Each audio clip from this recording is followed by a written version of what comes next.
Assalamualaikum warahmatullahi wabarakatuh. Halo para pendengar setia Cerimis. Selamat datang kembali di malam yang gelap ini. Bersiaplah, karena kisah kali ini akan mengantarkan kalian ke dalam suasana yang akan membuat jantung kalian berdegup kencang.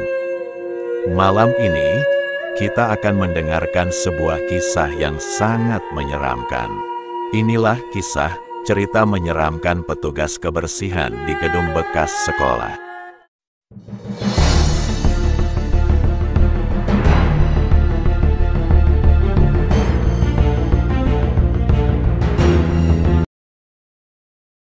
Rani, seorang petugas kebersihan, ditugaskan untuk membersihkan sebuah bangunan tua yang dulunya merupakan sekolah. Bangunan itu akan diubah menjadi tempat hiburan, dan hari itu, perusahaan jasa tempat Rani bekerja mendapat pekerjaan besar. Mereka harus membersihkan bangunan 4 lantai yang sudah lama kosong dan tampak menyeramkan. Bersama 2 rekan kerjanya, Yola dan Dewi, mereka terbagi tugas untuk membersihkan setiap lantai. Rani, dengan jantung yang sedikit berdebar karena suasana bangunan yang sepi dan dingin, ditugaskan di lantai 4 yang akan dijadikan ruang karaoke eksklusif. Ketika mereka pertama kali tiba di bangunan itu, suasana yang suram langsung terasa. Lantai pertama hanyalah lorong panjang yang berfungsi sebagai jalan, tetapi aura yang menyelimuti tempat itu membuat bulu kuduk Rani berdiri. Tak ada suara selain langkah kaki mereka yang menggema di dinding kotor. Tidak ada kejadian aneh, tapi hawa dingin yang seakan menempel di kulit membuat semua orang merasa waspada.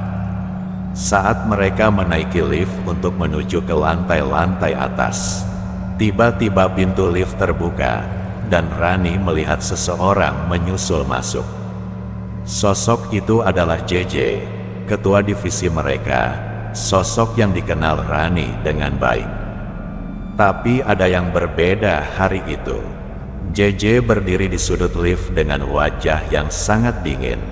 Ekspresinya kosong, tidak seperti biasanya.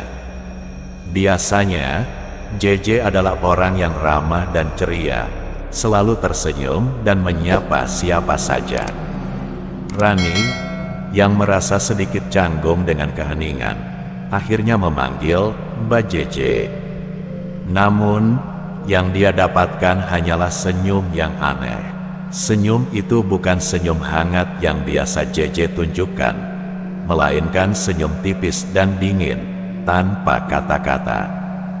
JJ hanya menatap Rani sebentar, lalu kembali memalingkan pandangannya, seperti tak mengenalinya.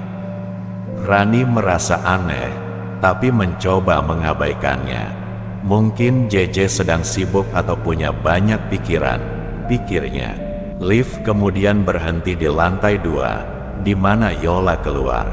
Sampai di lantai 2, gue turun dulu ya, katanya sambil melangkah keluar. Rani mengangguk. Ketika lift melanjutkan perjalanannya ke lantai 3, suasana di dalam lift terasa semakin menekan. Pintu lift terbuka lagi, dan kini giliran Dewi yang keluar.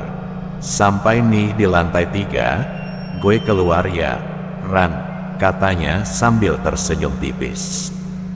Rani mengangguk lagi, tapi kali ini perhatiannya tertuju pada JJ yang juga berjalan keluar dari lift tanpa sepatah kata pun.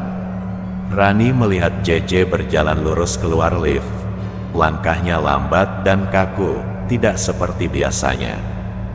JJ bahkan tidak menoleh atau mengucapkan sepatah kata pun, seolah-olah dia tak mengenal Rani atau rekan-rekannya. Rani hanya berdiri terpaku, bingung dengan sikap aneh JJ, namun dia mencoba menenangkan dirinya. Mungkin dia sedang banyak pikiran, pikirnya sambil menekan tombol menuju lantai 4. Saat pintu lift tertutup dan suara dering lift menghilang, perasaan aneh terus menggelayut di benak Rani. Tatapan JJ yang kosong dan senyum yang tidak wajar terus terngiang di pikirannya, seperti ada sesuatu yang sangat salah. Namun, Rani memutuskan untuk tidak terlalu memikirkan hal itu. Dia fokus pada pekerjaannya, berharap semuanya hanya perasaannya saja. Ketika pintu lift terbuka, Rani langsung disambut oleh pemandangan lantai 4 yang auranya terasa lebih berat, lebih menekan daripada lantai-lantai sebelumnya. Ruangan itu berantakan. Kursi-kursi terbalik dengan kaki-kakinya yang patah. Meja-meja sekolah bobrok berserakan di mana-mana, tertutup debu tebal. Bau lembab dan apek yang sangat menusuk langsung menyergap hidung Rani, membuat napasnya terasa berat. Di sini, di lantai ini, akan ada 7 ruang karaoke pribadi, 1 toilet di sudut ruangan, dan area tengah yang nantinya menjadi resepsionis serta ruang tunggu. Rani memulai tugasnya dengan hati-hati. Dia mulai memindahkan barang-barang dan menumpukannya di sudut ruangan untuk diambil petugas lain nanti. Namun, ada sesuatu yang aneh dengan setiap langkah yang diambilnya. Semakin lama dia berada di sana, semakin menyeramkan suasana yang menyelimuti. Udara yang tadinya hanya terasa lembab berubah semakin dingin, menusuk sampai ke tulang, dan ada perasaan aneh yang membuat bulu kuduknya meremang.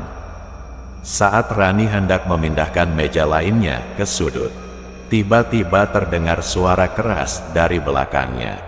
Rani terlonjak. Meja dan kursi yang sudah ia tumpuk dengan hati-hati tiba-tiba ambruk begitu saja, terjatuh dengan suara keras, seperti ada yang mendorongnya. Padahal, Rani yakin benar bahwa dia sudah menyusunnya dengan rapi. Dia sempat terdiam sejenak, mengerutkan kening, mencoba berpikir logis. Mungkin dia kurang berhati-hati atau ada lantai yang miring. Tapi perasaan itu tak hilang. Dengan sedikit ragu, dia membawa meja yang lain dan kembali menumpukan barang-barang yang ambruk tadi. Namun, tak lama setelah itu, ember yang dia bawa, yang sudah diletakkan di sudut ruangan, tiba-tiba terguling begitu saja. Ember itu berputar, seperti ada yang dengan sengaja menyentuh atau memainkannya. Suasana yang tadinya hanya aneh berubah menjadi horor.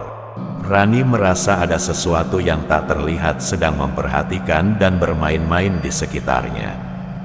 Dia menghela napas panjang, mencoba menenangkan diri. Mungkin angin, gumamnya dalam hati, meskipun tak ada jendela yang terbuka di sana. Lagi pula, masih siang hari. Pikiran positif itu terus dia pegang, meskipun perasaan tak nyaman mulai menghantui. Beberapa jam berlalu, dan akhirnya Rani selesai menumpuk dan membereskan meja serta kursi-kursi rusak itu. Dia memutuskan untuk menuju toilet, melanjutkan tugasnya mengepel lantai. Saat dia akan mengambil ember untuk diisi air, matanya tertuju pada ember itu lagi, yang kali ini jelas-jelas bergerak sendiri. Walau hanya bergeser beberapa sentimeter, Rani melihatnya dengan mata kepala sendiri. Ember itu bergeser seolah-olah ada tangan tak terlihat yang mendorongnya pelan. Bulu kuduk Rani langsung berdiri. Detak jantungnya semakin cepat, dan hawa dingin yang tak wajar terasa semakin menusuk. Rani menelan ludah, berusaha menenangkan diri, tapi ada sesuatu yang tidak bisa lagi ia abaikan. Sesuatu atau seseorang sedang mempermainkannya di tempat ini. Rani merasa bulu kuduknya tak berhenti berdiri. Suasana di lantai 4 ini semakin mencekam, dan setelah melihat ember bergerak sendiri tadi, dia merasa tak bisa sendirian di sini. Dengan tangan gemetar, dia segera meraih ponselnya dan menelepon Dewi, rekannya yang tadi dia lihat keluar dari lift bersama Mbak JJ di lantai 3. Begitu telepon tersambung, Dewi langsung mengangkat. "Wih, lo bisa minta Mbak JJ naik ke lantai 4 nggak? Gue nggak enak nih sendirian di sini." Suara Rani terdengar gemetar, meski dia berusaha menutupi rasa takutnya. Namun, jawaban Dewi justru membuat Rani semakin bingung. "Mbak JJ, lah, gue kerja sendirian, Ran. Nggak ada tuh Mbak JJ bareng gue." Rani terdiam sejenak. Jantungnya berdegup lebih cepat. "Serius? Wih, tapi tadi gue lihat Mbak JJ keluar lift bareng lo di lantai 3. Dia kan diam aja tuh di belakang lo, nggak ngomong apa-apa." Dewi kembali menyangkal. Suaranya terdengar agak jengkel. "Ran, serius deh, gue sendirian. Lo jangan nakut-nakutin gue gini. Nggak ada siapa-siapa yang ikut gue. Gue dari tadi kerja sendirian di lantai 3.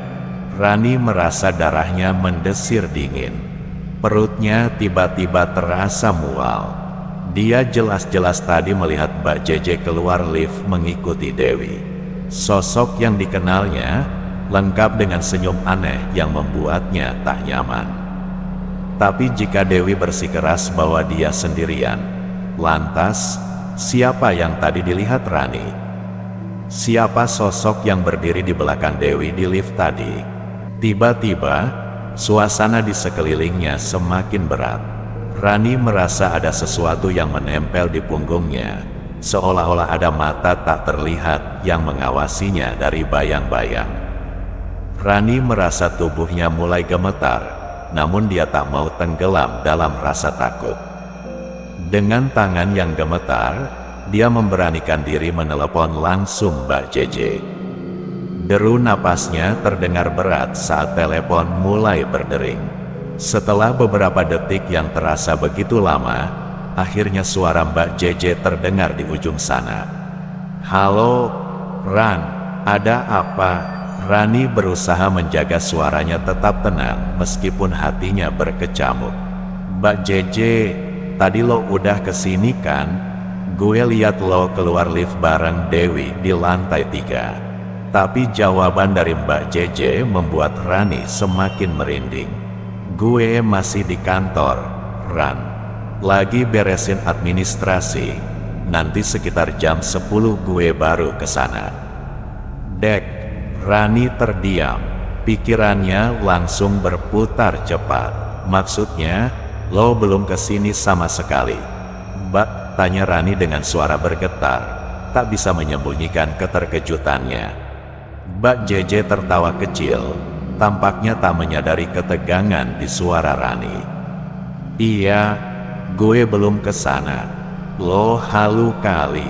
Gue masih di sini, belum sempat keluar dari kantor." Rani tersentak, jantungnya berdegup kencang.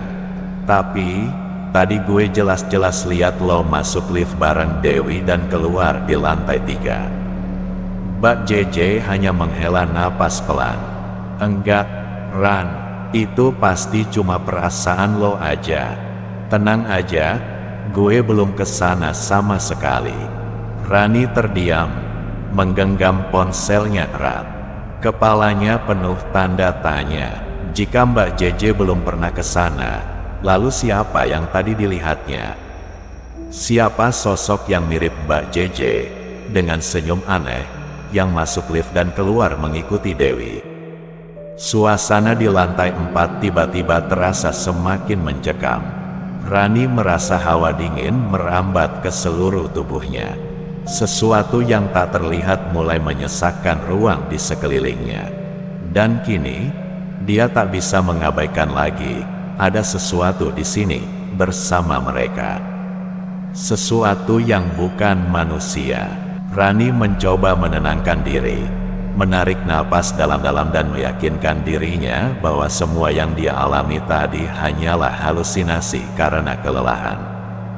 Lagi pula, siang hari seperti ini, mana mungkin ada penampakan yang aneh-aneh, pikirnya. Dia mengambil ember yang tadi sempat berguling dan perlahan berjalan menuju toilet di sudut ruangan untuk mengambil air. Namun, seiring langkahnya semakin dekat ke toilet, perasaan takut mulai merayap, menekan hatinya dengan perlahan namun pasti. Setibanya di depan toilet, Rani menekan saklar lampu, tapi lampu di dalam toilet hanya menyala samar, seakan-akan padam kapan saja. Cahaya yang redup menambah ketegangan dalam ruangan yang sudah terasa suram sejak awal. Bayang-bayang gelap menari di dinding, menciptakan suasana yang semakin menegangkan. Rani menarik napas dalam-dalam, berusaha mengumpulkan keberanian sebelum membuka pintu toilet. Begitu pintu terbuka, bau busuk yang menyengat langsung menyeruak keluar, seperti udara pengap yang terperangkap lama.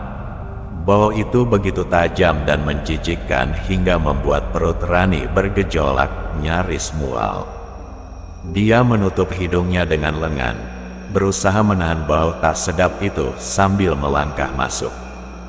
Dengan perasaan berat, dia memaksa diri untuk terus bergerak.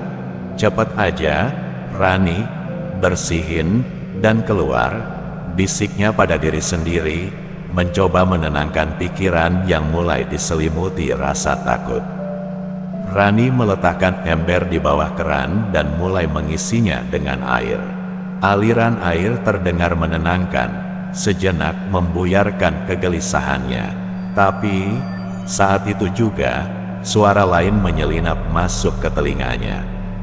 Suara langkah kaki, pelan, namun jelas. Seperti ada seseorang yang berjalan di luar toilet, tepat di depan pintu. Rani menghentikan gerakannya, matanya terbelalak mendengar suara itu. Dia mencoba berpikir rasional, mungkin kedua rekannya sedang berjalan di sekitar sana. Dewi, Yola, panggil Rani dengan suara yang sedikit bergetar. Namun, tak ada jawaban, hanya keheningan. Rani mencoba lagi, kali ini suaranya lebih keras. Dewi, Yola, tapi lagi-lagi tak ada balasan. Hanya suara air yang masih mengalir ke dalam ember, dan langkah kaki itu, perlahan, semakin mendekat ke pintu toilet. Jantung Rani berdetak semakin cepat, seperti akan melompat keluar dari dadanya. Tangannya bergetar, dan dia menoleh ke arah pintu toilet, menunggu apa yang akan terjadi selanjutnya. Suara langkah kaki tadi terasa begitu nyata, pelan tapi pasti, seperti ada seseorang yang berjalan mendekat. Tapi saat langkah itu sampai di depan pintu toilet, semuanya berhenti. Tidak ada suara apapun. Hening. Rani menahan napas, mendengarkan dengan cermat. Tak ada yang terdengar, kecuali suara air yang terus mengalir ke dalam ember. Suara itu terdengar begitu keras di tengah keheningan yang mencekam. Perasaannya bercampur antara takut dan bingung. Kemana perginya suara langkah itu? Siapa yang tadi berjalan? Pikirannya berkecamuk. Di siang bolong, tak mungkin ada yang aneh-aneh. Tapi suara langkah itu jelas nyata. Tidak mungkin hanya halusinasinya. Ia memandangi pintu toilet, menunggu dengan tegang, berharap kalau mungkin salah satu rekannya akan muncul dan berkata, "Rani, gue tadi isengin lo." Tapi pintu itu tetap tertutup, tak ada yang masuk. Rani merasa lehernya menegang. Bulir keringat dingin mengalir dari pelipisnya. Suara langkah kaki itu, apa benar-benar ada orang di luar? Atau sesuatu yang lain? Rani, dengan napas terengah-engah, membuka pintu toilet dan melangkah keluar. Ia memindai ruangan di luar, tapi tidak ada siapapun. Tidak ada tanda-tanda kehidupan. Hanya meja-meja dan kursi berdebu yang masih berserakan. Kesunyian ruangan itu begitu menyesakkan, seakan-akan lantai 4 ini terisolasi dari dunia luar. Perasaan tegang semakin menguasainya, membuat bulu kuduknya berdiri. Di tengah suasana mencekam itu, tiba-tiba suara dering dari ponselnya memecah keheningan. Rani hampir saja terlonjak kaget. Dengan tangan yang gemetar, ia mengangkat ponsel. Ternyata panggilan itu dari Mbak JJ. "Lo di lantai berapa, Rani?" Suara Mbak JJ terdengar biasa saja, tapi di telinga Rani, suaranya membawa sedikit ketenangan di tengah rasa takutnya. "Gue kesana sekarang ya, bareng petugas yang mau ngambil barang-barang." Rani merasa sedikit lega, tapi ketakutan yang menghantuinya belum sepenuhnya hilang. Dengan suara yang bergetar dan sedikit merengek, dia berseru, "Cepetan ya, Mbak. Gue takut banget ini, sendirian di lantai 4. Rani memeluk dirinya sendiri, merasakan dingin yang tak wajar. Tatapannya terus mengarah ke sudut-sudut ruangan, seakan-akan sesuatu sedang mengintainya dari kegelapan. Ia berusaha menenangkan diri, tapi rasa takut yang memuncak membuat setiap detik terasa lebih lama. Rani menggenggam erat ember berisi air yang dinginnya terasa menusuk kulit. Baru beberapa langkah ia berjalan meninggalkan toilet. Tiba-tiba terdengar suara yang membuat tubuhnya kaku di tempat. Suara tangisan, bukan sekadar tangisan biasa, tapi tangisan perempuan yang begitu menyayat hati, terdengar lirih namun penuh rasa sakit. Suara itu datang dari dalam toilet yang baru saja ia tinggalkan. Napas Rani terhenti sejenak. Tangannya gemetar, ember hampir terlepas dari genggamannya. Dengan rasa takut yang semakin mencengkeram, ia perlahan menoleh ke arah toilet.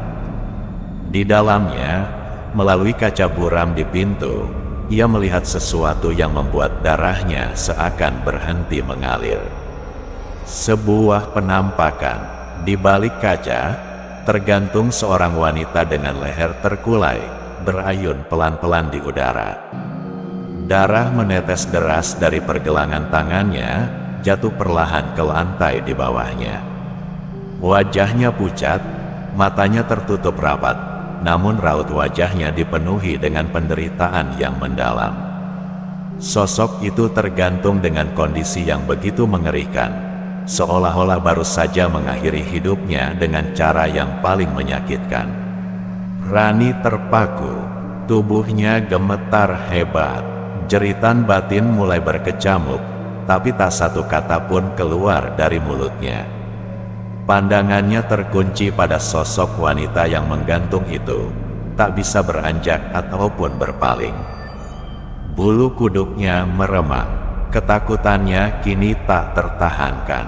Ketakutan Rani semakin meluap, seperti gelombang yang tak terhindarkan.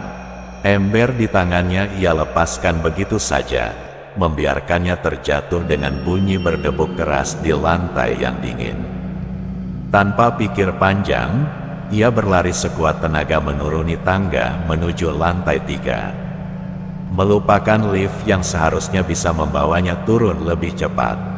Sesampainya di lantai 3, suara teriakan seorang wanita terdengar menggema, seolah mengingatkannya akan bahaya yang mengintai. Rani terhenti sejenak, jantungnya berdebar kencang. Dalam keadaan bingung, ia melihat sosok wanita yang berlari kencang menuju tangga.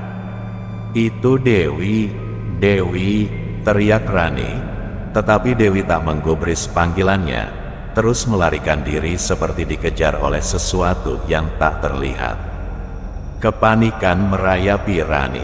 Jangan-jangan Dewi juga mengalami gangguan seperti yang ia alami. Tak ada waktu untuk berpikir lebih lanjut. Rani segera berlari mengikuti sosok yang semakin menjauh. Mereka menuruni tangga menuju lantai 2, namun tak ada seorang pun di sana. Hanya kesunyian yang menakutkan, disertai suara-suara samar yang menggema dari ruangan-ruangan yang baru saja ia lewati, seolah ada sesuatu yang mengintai.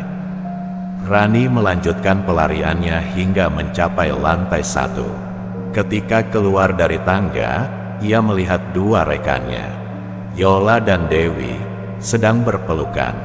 Mereka tampak ketakutan, wajah mereka pucat dan bergetar. Rani segera berlari menghampiri mereka, merasa sedikit lega melihat mereka masih utuh, meskipun jelas mereka juga mengalami sesuatu yang mengerikan. "Lo ngalamin apaan, Rani?" tanya Yola, suara penuh kekhawatiran. Rani menarik napas dalam-dalam, berusaha menenangkan diri sebelum menceritakan semua yang terjadi di lantai 4, dari ember yang bergerak sendiri, langkah kaki misterius saat ia di toilet, hingga penampakan sosok wanita yang menggantung dengan darah mengalir dari pergelangan tangannya. Saat Yola hendak menceritakan kejadian yang ia alami, tiba-tiba sebuah mobil kerja memasuki area gedung dengan suara mesin yang menggema di antara keheningan yang menegangkan. Dari dalam mobil, keluar Mbak JJ bersama beberapa rekan kerja laki-laki yang tampak bingung melihat situasi di luar. "Wah, kalian kenapa malah di luar gini?" tanya Mbak JJ, menatap mereka bertiga dengan sorot mata penuh keheranan. Yola, yang masih bergetar oleh ketakutan, segera mengambil alih dan mulai menceritakan pengalamannya di lantai 2.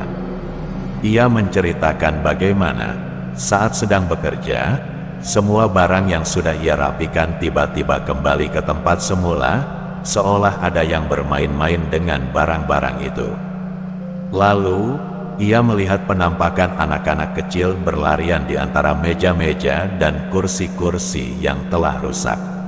Suara tawa mereka terasa begitu nyata, tetapi tak satu pun dari mereka tampak seperti anak-anak biasa. Wajah mereka kabur dan aneh. Sementara itu, Dewi yang berdiri di samping Yola menambahkan cerita dari pengalamannya di lantai 3. "Setelah Rani telepon dan bilang minta Mbak JJ naik ke lantai 4, padahal gue di sini sendirian dari awal kerja. Tiba-tiba suasana menjadi sangat menyeramkan. Tak beramal lama tiba-tiba dari dalam salah satu ruangan keluar sesosok wanita tua dengan rambut putih acak-acakan. Tubuhnya membungkuk dan memegang tongkat aneh. Suara Dewi bergetar, menggambarkan ketakutan yang dialaminya. Wajahnya sangat keriput, seolah tak memiliki daging. Itu sangat menakutkan." Yola dan Rani saling memandang, merasakan ketegangan yang semakin menyelimuti mereka. "Ketika gue berlari, tiba-tiba ada seseorang memanggil nama gue," lanjut Dewi, napasnya masih tersengal-sengal. "Itu membuat gue berlari semakin kencang, berusaha menjauh dari sosok itu." Mbak JJ dengan tegas tetapi sedikit cemas mengatur langkah mereka. "Ya udah, kalian bekerja barengan aja kalau gitu. Jangan berpencar. Kita mulai dari lantai 2, nanti besok lantai 3, dan lusa lantai 4. Suaranya berusaha terdengar meyakinkan, meskipun ia sendiri merasakan ketegangan yang mengintai di balik setiap sudut gedung. Mereka bertiga mengangguk, berusaha menepis rasa takut yang terus menghantui pikiran mereka. Dalam diam, mereka melangkah menuju tangga, saling berpegangan erat. Suasana di lantai 2 tampak lebih tenang dibandingkan sebelumnya, tetapi aura menyeramkan masih menyelimuti mereka, membuat setiap gerakan terasa waspada. Ketika mereka mulai bekerja, membersihkan sisa-sisa barang yang berserakan dan merapikan ruangan, suasana sunyi terasa menegangkan. Hanya suara langkah kaki mereka yang terdengar, berpadu dengan derak kayu tua dan desisan angin yang masuk melalui celah-celah jendela. Namun, meski mereka berusaha fokus, ketiga orang itu tidak bisa menghilangkan perasaan seolah ada mata-mata yang mengawasi dari balik kegelapan. Akhirnya, mereka bekerja bersama-sama, membagi tugas dengan lebih teratur. 4 orang laki-laki bertugas membereskan dan mengangkut barang-barang keluar dari gedung, sementara Rani, Dewi, dan Yola ditugaskan untuk mengepel setiap ruangan di lantai 2, 3, dan 4. Dengan adanya tambahan tenaga, mereka merasa lebih tenang dan tidak sendirian menghadapi suasana menyeramkan di gedung tua itu. Selama 3 hari berikutnya, mereka menjalani pekerjaan dengan penuh kehati-hatian. Meskipun prosesnya terasa lama, setidaknya mereka tidak lagi mengalami gangguan yang membuat jantung berdebar. Setelah 3 hari yang penuh ketegangan dan kerja keras, akhirnya mereka selesai juga. Rani, Dewi, Yola, dan para pekerja laki-laki mengumpulkan alat-alat mereka dengan rasa lega yang tak terkatakan. Suasana di dalam gedung tua itu terasa berbeda. Keberanian dan ketekunan mereka telah mengusir ketakutan yang sempat menghantui. Meskipun bayang-bayang misteri masih menyelimuti gedung, rasa takut itu perlahan-lahan memudar saat mereka bersiap untuk meninggalkan tempat itu. "Ya, akhirnya," jawab Dewi sambil mengangguk. Wajahnya tampak lebih tenang. Yola tersenyum, merasa seolah beban berat telah terangkat dari pundaknya. Saat melangkah keluar, Rani merasakan angin sore yang segar menyapu wajahnya, seolah menyambut mereka kembali ke dunia luar. Mereka berkumpul di luar gedung, berdiri di trotoar sambil mengamati bangunan tua yang kini tampak sunyi. "Semoga kita tidak pernah harus kembali lagi ke sini," tambah Rani dengan nada bercanda, tetapi ada sedikit kebenaran dalam ucapannya. Dengan langkah ringan, mereka berpisah dan menuju kendaraan kantornya, meninggalkan kenangan menyeramkan yang terukir dalam ingatan. Di belakang mereka, gedung tua itu tetap berdiri, menyimpan kisah dan misteri yang mungkin takkan pernah terungkap sepenuhnya. Sekian waktu berlalu, gedung tua yang pernah dihantui oleh kejadian menyeramkan itu kini telah disulap menjadi pusat hiburan yang ramai dan meriah. Dengan dekorasi yang cerah, musik yang menggema, dan tawa pengunjung yang mengisi setiap sudut. Tempat ini seakan menutup rapat semua kenangan kelam di masa lalu. Namun, di balik keceriaan itu, ada aura misterius yang tak bisa diabaikan. Meskipun pusat hiburan itu menawarkan kesenangan dan kegembiraan, banyak yang merasakan bahwa gedung itu masih menyimpan rahasia. Terima kasih telah mendengarkan cerita menyeramkan petugas kebersihan di gedung bekas sekolah bersama Cerimis. Kami harap kisah ini memberikan pengalaman mendebarkan bagi kalian semua. Ingatlah, dalam kesendirian yang sepi, selalu ada sesuatu yang tak terduga menunggu. Tetap waspada dan jangan lupa untuk selalu mendengarkan Cerimis untuk cerita-cerita horor lainnya. Wassalamualaikum warahmatullahi wabarakatuh.